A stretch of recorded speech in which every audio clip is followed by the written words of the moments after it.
Welcome back, everyone, to the deep dive. You know how sometimes you bump into a word or a phrase in English and you kind of get the gist, but it's like there's this whole other layer you're missing. Right. You think you know what it means, but Yeah, maybe exactly. not quite all the way. Well, that's what we're diving into today. A whole bunch of English words and phrases, those idioms, Mm. slang terms, those tricky phrasal verbs, even just key vocabulary that's good to have in your back pocket. Yeah, and we're not just going to define them. We're going deeper. We're going to look at the subtle meanings, the origins, the history, the little things that help you use them naturally and confidently in different situations. And we're not just working off of one source either for this deep dive. We've got information from etymological dictionaries. We've got observations of how these phrases are used in conversation and in writing, even some cultural references to see how they've popped up in movies and music. So we're kind of like linguistic detectives piecing together the story behind each word and phrase. Exactly. And by the end of this deep dive, you'll not only have a richer vocabulary, but you'll also have a deeper appreciation for the culture and the history embedded in the English language. And most importantly, you'll be able to use these words and phrases like a pro. So why don't we jump right in? Our first stop is a classic. Roll with the punches. Now, this one is interesting because it's used so widely now, you hear it all the time, but it actually comes from the world of boxing. Oh, really? Yeah, and like all good idioms, it has a really vivid image behind it. So imagine a boxer in the ring, right? They don't just stand there and take a punch full force. No, they got to move. Exactly. They move with the punch to absorb the impact, make it less powerful. And that's where the saying roll with the punches comes from. So it's about being flexible and resilient, adapting to challenges instead of getting knocked down by them. Exactly. It's not about avoiding difficulties altogether. It's about having that mental agility to adjust your approach and bounce back when things don't go as planned. Okay, so like if you're working on a project and there's a sudden change in direction or a major setback, instead of panicking and giving up, you take a deep breath and you figure out a new way forward. You roll with the punches. Absolutely. One of the dictionary examples we found that really sums this up is after losing his job, Mark learned to roll with the punches and started his own business. Oh, that's a great one. It shows that you can turn a negative situation into a positive one by being adaptable. So think about it. Have you ever had a moment where you had to roll with the punches? How did that change the outcome? It's something we all go through, and it's always helpful to have that reminder, to stay flexible. And speaking of helpful reminders, we've got some other expressions that convey a similar meaning. You've got hang in there, go with the flow, keep one's chin up. All out that perseverance. Exactly. Now let's shift gears a little and explore a piece of British slang that's just plain fun to say grotty. Grotty. Oh, yeah. This was great. It's one of those words that just sounds exactly like what it means something unpleasant, unattractive, Yeah. kind of dirty, maybe a bit run down. I can almost picture it just hearing the word. Yeah, and what's cool is that it has a bit of a pop culture connection. If you look back at the 1960s and the British invasion, that's when it really started to become popular. And apparently, even George Harrison from the Beatles used it in the movie A Hard Day's Night. No way. That's awesome. So you're telling me if I'm in London and I walk into a dingy old pub with sticky floors and dim lighting, That's grotty. that's Pretty grotty. definitely grotty. Perfect. I've got it. And there's this great example that really paints the picture. The hotel room was so grotty that we decided to check out early. Ugh, you can feel the disappointment, the urge to get out of there. And it's even stronger than saying something is just dirty or messy.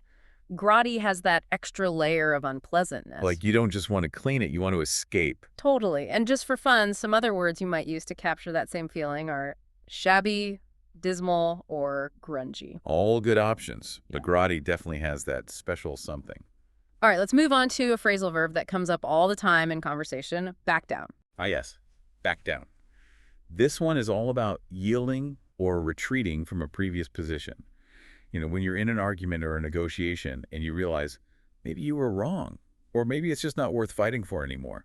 It happens to the best of us. It does. And from what we've seen in linguistic analysis, it's often triggered by pressure or opposition. You hit a wall and you have to reevaluate. Like, for example, the company had to back down from its tough stance after receiving numerous complaints from customers. Exactly. Public pressure forced them to change their position. It's kind of like taking a step back, literally and figuratively. Yeah, that's a great way to remember it. Visualize yourself stepping back from a confrontation. And if you're looking for other ways to say the same thing, you could use withdraw, yield, capitulate. They all imply that same sense of conceding. Now let's switch gears to a more formal word that you might come across in academic or scientific context, hypothetical. This one is all about possibilities, about exploring ideas and scenarios that might not be real or haven't happened yet. So it's about thinking what if.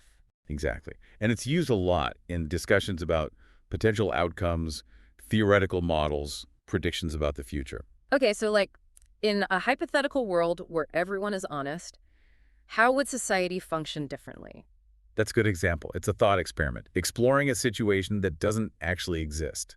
And it's a great way to stimulate discussion and critical thinking. Right. And the key to remembering this one is to connect it to the word hypothesis. They both share that same root and that sense of something being proposed but not yet proven. And just to add to your vocabulary, you could also use speculative, theoretical, or conjectural, all in a similar way. Now let's dive into another set of expressions starting with shell out. This one's a classic. Shell out. Ooh, yeah. This is when you're spending money, often reluctantly, like you don't really want to, but you have to. Exactly. And the imagery is so vivid, it's like you're physically pulling money out of your shell or your wallet. Yeah, like when you have to pay a big unexpected bill, like after the unexpected car repair, I had to shell out a considerable amount of money from my savings. Oof, I Yeah. feel that one. Right, and it emphasizes that feeling of reluctance, that sense that the money is hard-earned and you'd rather keep it. And the historical context is really interesting, too. The use of shell in this way dates back to the 1800s, where it was used metaphorically to mean giving something over. So it's like you're giving over a precious part of yourself, your hard-earned cash. And there are a bunch of other phrases that convey a similar meaning, pay out, fork out, disperse. Expend. They all have that sense of parting with money, sometimes a little painfully. Yeah. All right, let's move on to a word that describes a whole lot of commotion. Brouhaha. Brouhaha. Oh, I love this word. It just rolls off the tongue, and it perfectly captures the essence of a chaotic, noisy, confusing situation. Like a big uproar, a scandal, a heated argument, anything that creates a lot of buzz and excitement. Exactly. And what's fascinating is that it comes from a French expression that signifies bewilderment or surprise, and it made its way into English in the late 19th century. So it's like when something happens and everyone's like, what just happened? Exactly like the example we have here. The unexpected announcement of the merger created quite a brouhaha among the employees. Oh, yeah, you can picture the whispers, the rumors, the sudden meetings, everyone trying to figure out what's going on. And a good way to remember it is to imagine a huge crowd, everyone talking loudly over each other, creating a scene of total chaos. And if you need other words to describe a similar situation, you can use ruckus, hullabaloo, uproar, commotion. All perfect synonyms for a good old-fashioned brouhaha. Now let's switch gears to a phrase that emphasizes taking early action, nip in the bud. Ah, nip in the bud. This is such a powerful idiom. It's about stopping a problem early on before it has a chance to grow and become something much bigger. Like literally nipping a flower bud before it blossoms. Exactly, and it makes so much sense because it's so much easier to deal with a small problem than a huge one. Right. And the origin of this idiom is actually from horticulture, where they literally nip buds to control plant growth. And it's been used metaphorically since the 17th century to describe preventing undesirable situations from developing. So it's about being proactive and recognizing those early warning signs so you can take action before things spiral out of control. Like in this example, recognizing the signs of a problem early, she decided to nip it in the bud before it spiraled out of control. It's a great reminder that sometimes the smallest actions can have the biggest impact. And you can also use words like curtail, suppress, prevent, or hinder to express a similar idea. All good choices, but nip in the bud is definitely the most vivid and memorable. Now let's lighten things up a bit with another bit of British slang, lurgy. Lurgy. This one always makes me smile. Such a casual and humorous way to describe being a little bit sick. A cold, a flu, just a general feeling of being under the weather. It's like saying you're not feeling great, but you're not dying either. Exactly. It minimizes the severity without dismissing it completely. And what's interesting is that its popularity is linked to a 1950s British radio comedy show called The Goon Show. Oh, really? Yeah, they had this running joke about the lurgy, which was this mysterious and vaguely defined illness. So it's like a pop culture phenomenon. Exactly, and it just goes to show how influential those cultural references can be in shaping language. I love that, and the example sentence perfectly captures that lighthearted tone. I've caught the lurgy, so I'll be staying in bed with some hot tea today. Doesn't sound too serious, does it? Not at all, and it's so much more fun than just saying, I have a cold. And a funny way to remember it is to picture this little cartoonish lurgy creature going around spreading minor ailments in a harmless way. I love it. And just for comparison, you could also say bug, cold, flu, or simply illness. But liturgy definitely has that extra charm. All right, let's move on to a more serious idiom, high and dry. This one has a powerful image behind it. The idea of a ship stranded on dry land far from the water, unable to move. It evokes that feeling of being abandoned, helpless, left to fend for yourself without any support. Exactly. And what's interesting is that it actually comes from maritime tradition. When a ship would get beached at low tide, it would be left high above the waterline and dry on the sand. Wow, so the literal meaning perfectly translates to the metaphorical meaning. It does, and it shows how deeply rooted this idiom is in our history and culture. And the example we have here really highlights that sense of abandonment. When the company relocated to a new city, many employees were left high and dry without jobs or relocation support. That's a tough situation to be in, and it underscores the importance of support and solidarity. Absolutely, and to remember this, just picture that stranded ship needing water but unable to reach it. A great visual reminder. Now let's explore another descriptive word, perplexed. Perplexed. This is when you're totally bewildered by something you don't understand. Like you're trying to piece together a puzzle, but the pieces just don't seem to fit. Exactly, and it often happens when you're faced with something complex or unexpected, like trying to understand a difficult concept or figuring out a confusing situation. Like in this example, she was perplexed by the professor's intricate explanation of quantum physics. Oh yeah, quantum physics can definitely leave you feeling perplexed. It's that feeling of mental frustration when you just can't grasp something. And the origin of the word actually comes from the late Middle English and the Latin perplexus, meaning entangled or confused. So it's like your thoughts are all tangled up. Exactly. And to remember it, just picture someone with a really puzzled look on their face. Perfect. And for those who love synonyms, you can also use confounded, baffled, puzzled, or bewildered. All great options. Now let's wrap up with a phrasal verb that describes unintended consequences, backfire. Backfire. This is when a plan or action has the opposite effect of what you intended, often with negative consequences. It's like shooting yourself in the foot. Exactly. And the imagery comes from engines. When an engine backfires, it makes a loud bang and can actually damage the engine. So it's not just that something didn't work, it's that it made things worse. Exactly. Like in this example, his attempt to impress his boss with ambitious suggestions backfired when she perceived them as criticisms of current processes. Ooh, yeah, that's gotta hurt. And a good way to remember it is to imagine trying to shoot an arrow at a target, but it curves back and hits you instead. Not a pleasant thought, but a memorable one. And some other words you can use to describe a similar situation are misfire, rebound, boomerang. All good options. Now, let's end on a high note with a word that describes pure enthusiasm, keen. Keen. This is such a great word.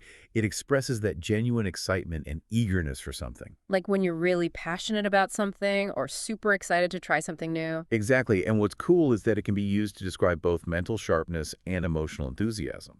So you can be keen on an idea, a project, a person even. Exactly. And the example sentence we have really captures that positive energy. Hmm. She was keen to start her new role at the company, bubbling with ideas and energy. You can just feel her excitement. And the origin of the word is really interesting. It comes from the Old English scene, which originally meant bold or brave, but over time it evolved to focus more on that inner passion and eagerness. So it's like having that boldness of spirit, but directed towards something you're passionate about. Exactly. And a good way to remember it is to think of a keen edge on a knife. That sharpness represents the sharpness of your mind and your eagerness. And if you're looking for other words that express similar enthusiasm, you can use eager, enthusiastic, zealous, fervent. All great choices, but keen definitely has a certain elegance to it. And with that, I think we've covered a lot of ground today. We've explored idioms, slang, phrasal verbs, vocabulary, all with the goal of helping you navigate the English language with more confidence and understanding. We've seen how these words and phrases can add color and depth to your communication and how they reflect the rich history and culture of the English language. Exactly, and it's not just about memorizing definitions, it's about understanding the subtle meanings, the origins, the contexts in which these expressions are used. And it's about being mindful of the impact your words can have, whether you're trying to persuade someone to make a joke or simply express yourself clearly. So as we wrap up this deep dive, I'd like to leave you with a little challenge. Think about the idiom nip in the bud. Remember, it's about addressing problems early on before they escalate. And this applies to so much more than just language. Think about your own life, your work, your relationships. Where could you apply this principle of early intervention?